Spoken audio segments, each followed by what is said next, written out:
If you do sex work or sugar, then this is the video for you about imposter syndrome. And regardless of whether you believe the term applies to you, understanding this term can reveal an important distinction which, if you make use of it, will empower you psychologically. And empowering you is what the Sugar Psychologist is all about. So, the buzz about imposter syndrome has spread to online chats for people who sugar and do sex work. For example, PS Group recently held an online roundtable they called Let's Shatter the Imposter Syndrome Myth. PS Group is a marketing agency just for the adult industry. I have no financial relationship with PS Group. I mentioned them because I saw their roundtable and I liked their energy. I liked the way they affirmed each other during the roundtable. Anyway, as it often happens, when a psychological term has become a pop psychology buzzword, the definition gets broader and broader, and eventually it becomes meaningless. So, for example, imposter syndrome is not micromanaging, perfectionism, catastrophizing, or comparing yourself to others on the basis of who tries harder and then winning the social comparison. So what is imposter syndrome?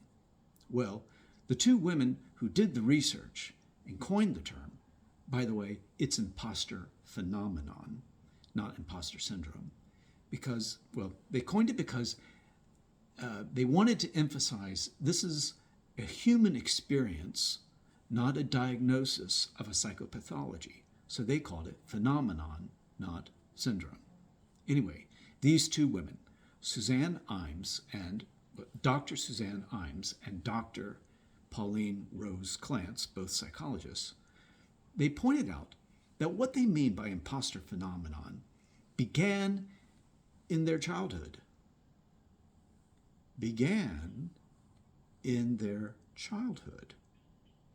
It's a combination of two things that began in their childhood. And the two things are, one, a fear that truly you are incompetent, a fear that persists even when you point out to yourself you have succeeded in the past. And the second thing is a belief that you have to mask who you really are. Otherwise, they won't let you belong. A couple of panelists on the PS Group Roundtable shared their solutions to imposter syndrome.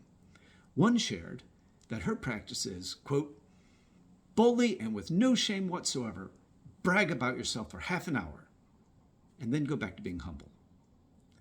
And the second person shared that he copes by reflecting that he is indeed a very hard worker. These ideas, which they value, we can see they don't work.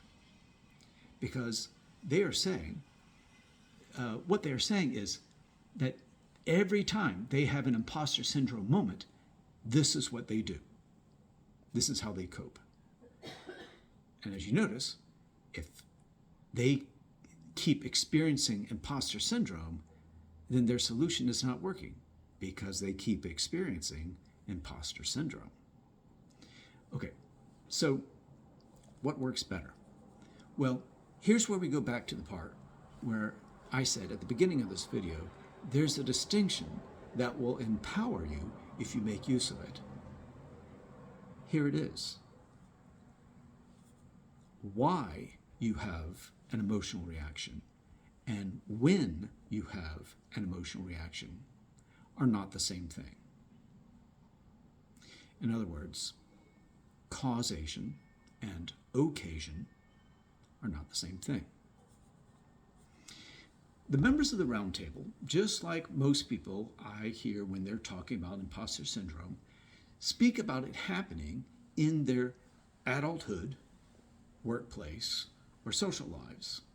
And notice, these are the occasions when they felt the way they did. But whatever had come to their attention just before they became aware of those fears is not why they have those fears. Whatever had come to their attention just before they became aware of those fears is not what caused the fears. What caused them to have those fears is that they already had beliefs. It was the occasion when they became aware of how they feel about what they already believe. And that's the difference between when and why. In other words, between occasion and causation of an emotional reaction. Here's another closely related example. Think about this. You cannot humiliate someone who is not ashamed. You cannot cause someone to feel humiliated. You can only evoke shame, which she already believes about herself. A person who has a clear view of her own dignity cannot be caused to feel humiliated by anyone because she does not believe her dignity is something that can be given or taken away by another person. How does one realize one already has such dignity? Well, one stops pursuing self-esteem, the self-esteem project. Instead, one accepts one already has a full and sufficient measure of human worth. You came into this world with a full and sufficient measure of human worth, worthiness of love, worthiness of flourishing. And there is no way to gain more or lose any measure of it. Your worth is inherent. So your worth is never at stake in any situation. But self-esteem is. Self-esteem always depends upon a judgment. Am I sufficiently, fill in the blank? Am I sufficiently smart, successful, popular, likable, pretty, right, righteous, hardworking, likable, fill in the blank? Such a self-esteem project doesn't work. It doesn't work because it depends on judging yourself. And your judgment will vary with your mood. Notice how your assessment of the attractiveness of your face varies from day to day. I promise you, it's the same face. Yet, your judgment of its attractiveness fluctuates. The same happens when you try to rely on a self-esteem project. Your mood varies. It inevitably changes. And then your self-esteem will fluctuate because when your mood changes, your assessment changes. And so your conclusion on concerning your self-esteem changes. Then whenever your mood is at a low point, you will become aware that you are feeling the fear that whatever you already believe is true or is about to happen.